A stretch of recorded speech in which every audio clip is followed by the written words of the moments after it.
Ang nakikita nyo ngayon ay isang Solihiya weave pattern gamit ang agsam fern. Ang Solihiya ay ginagawa gamit ang kombinasyon ng interweaving at diagonal na paghabi. Ito ay hinahabi gamit ang mga sumusunod na materyales.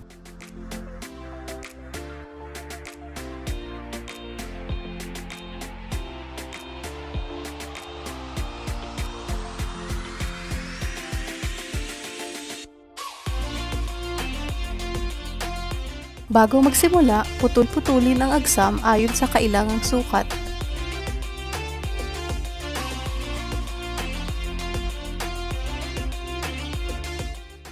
Pagkatapos, basain ng tubig ang agsam sa pamamagitan ng pag-spray dito. At hayaan lamang ang agsam na sipsipin nito ang tubig. Simula ng paghabi mula sa itaas na hanay ng frame. Sa bawat butas sa itaas na hanay, magpasok ng tig-isang agsam strip. Ipitin ang mga strip gamit ang stick upang hindi matanggal. Pagkatapos, hilain isa-isa ang mga strip pababa sa katapat na hanay at ipasok din sa butas. At ipitin ito ng mabuti gamit ang mga stick. Siguraduhing tuwid ang mga patayong strips. Pagkatapos, gawin naman ang mga pahalang na strips. Mula sa kaliwang hanay, magpasok ng tig-isa-isang strip sa bawat butas.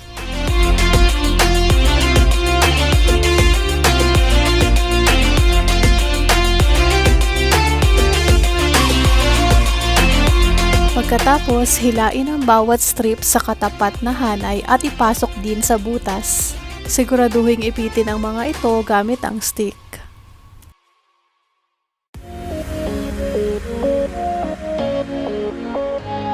Ngayon, bumalik sa itaas na hanay. Kumuha muli ng strips at ipasok isa-isa sa butas.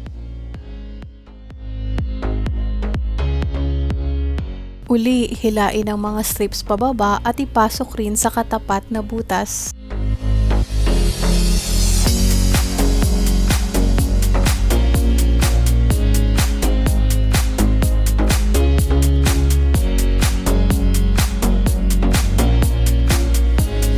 Sunod, kumuha ng strips at simulan ang interweaving. Upang ito'y gawin, mula sa kaliwa, ipasok ang strip sa gitna ng dalawang kaharap o perpendicular na strips at hilain pataas gamit ang crochet needle.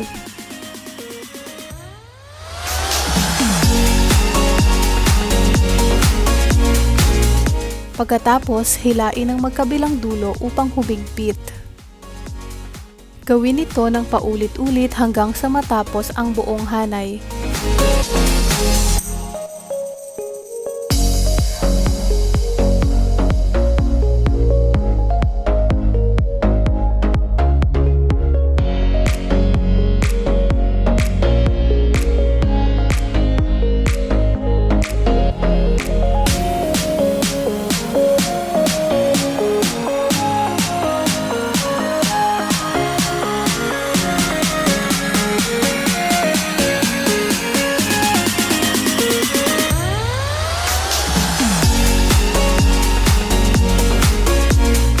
Pagkatapos, ipasok sa butas ang bawat dulo ng strips at ipitin ng sticks.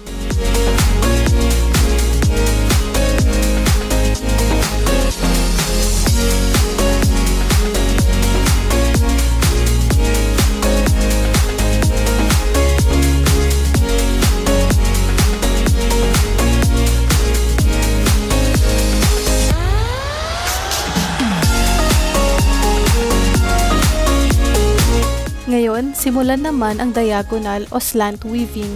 Kumuha ng strip at ihabi ng pahilig o slant mula sa kaliwa pataas. Ipasok ang strip sa ilalim ng dalawang patayong strips. Tapos, hilain ang strip pataas gamit ang crochet needle. Sunod, ipatong sa ibabaw ng pahalang na strips. At muling ipasok pailalim sa patayong strips.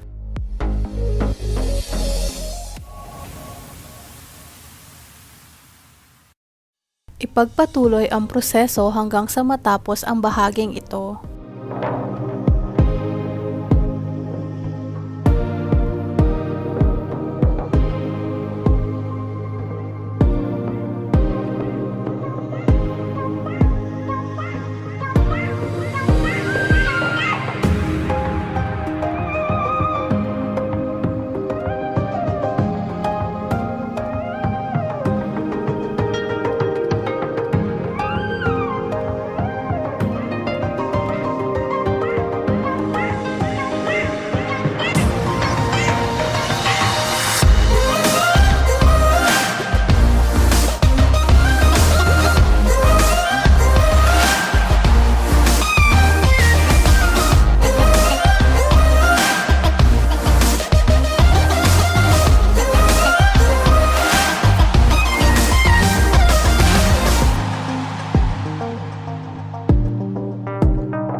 Pagkatapos, kumuha muli ng strip at maghabi pababa ng pahilig o slant mula sa kaliwang sulok. Muli, ipasok ang strip sa ilalim ng patayong strips at hilain pataas at ilapat sa ibabaw ng pahalang na strips.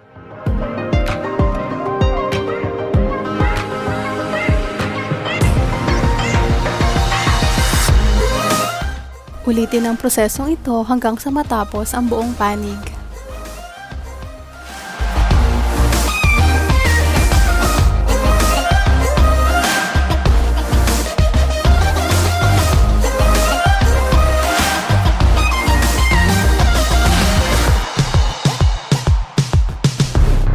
Hilain ang magkabilang dulo upang masigurong tuwid ang mga strips.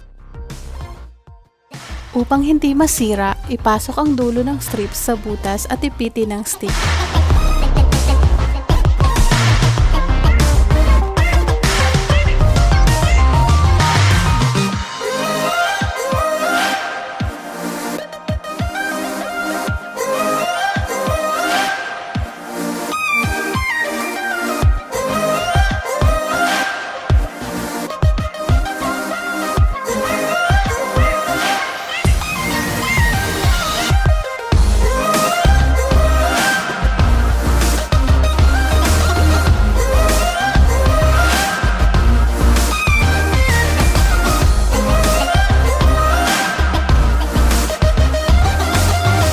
Pagkatapos, gupitin ang mga sobrang strips sa paligid.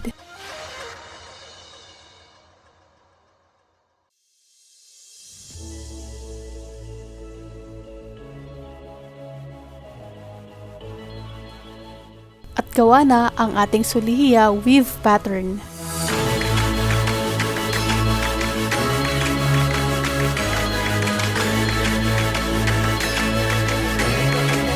Ngayon, maaari nyo na itong gawin sa inyong mga bahay.